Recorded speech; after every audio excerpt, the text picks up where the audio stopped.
ഒരു പ്ലാന്റ്, അതായത് വേറൊരു ചട്ടിയിൽ പുതിയ പ്ലാന്റ് ഉണ്ടാക്കുമ്പോൾ കുറച്ച് ശ്രദ്ധിക്കേണ്ട കാര്യങ്ങളുണ്ട് കേട്ടോ.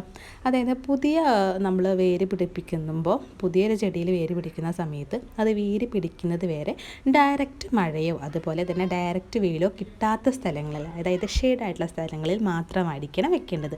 നമ്മൾ പുതിയൊരു ചെടി നട്ട് വളർത്തുമ്പോഴാണ് കേട്ടോ ഇങ്ങനെ ചെയ്യേണ്ടത്. കാരണം അപ്പോൾ അവർക്ക് ഡയറക്റ്റ് ആയിട്ടുള്ള വെയിലോ അതുപോലെ തന്നെ ഡയറക്റ്റ് ആയിട്ടുള്ള മഴയോ ഒന്നും കിട്ടാൻ പാടില്ല. അതുപോലെ തന്നെ ഇതിന് നമ്മൾ ഈ പുതിയ ചെടി നമ്മൾ വളർത്തുമ്പോൾ വേര് പിടിക്കുന്നവരെ നമ്മൾ എന്ത് ചെയ്യണം, വെള്ളം ഒഴിച്ചു കൊടുക്കുന്നത് ഒന്നിടവിട്ട ദിവസങ്ങളിൽ മാത്രമായിട്ടുള്ള വെള്ളം ഒഴിച്ചു കൊടുക്കേണ്ടത് കേട്ടോ. അതുപോലെ തന്നെ വെള്ളം ഒഴിച്ചു കൊടുക്കുമ്പോൾ അതിൻ്റെ മണ്ണിൻ്റെ നമ്മൾ നോക്കുക, മണ്ണിൽ തൊട്ട് നോക്കിയിട്ട് മണ്ണിൻ്റെ ജലാംശം ഉണ്ടോ എന്ന് നോക്കുക. അതിനനുസരിച്ച് മാത്രം എന്ത് ചെയ്യുക, വെള്ളം ഒഴിച്ചു കൊടുക്കുക കേട്ടോ.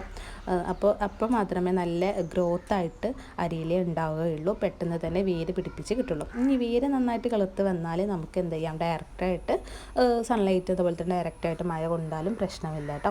ഇനി ഇതിൻ്റെ അരിയിലയുടെ വളങ്ങൾ, അതായത് നമുക്ക് പെട്ടെന്ന് അരിയില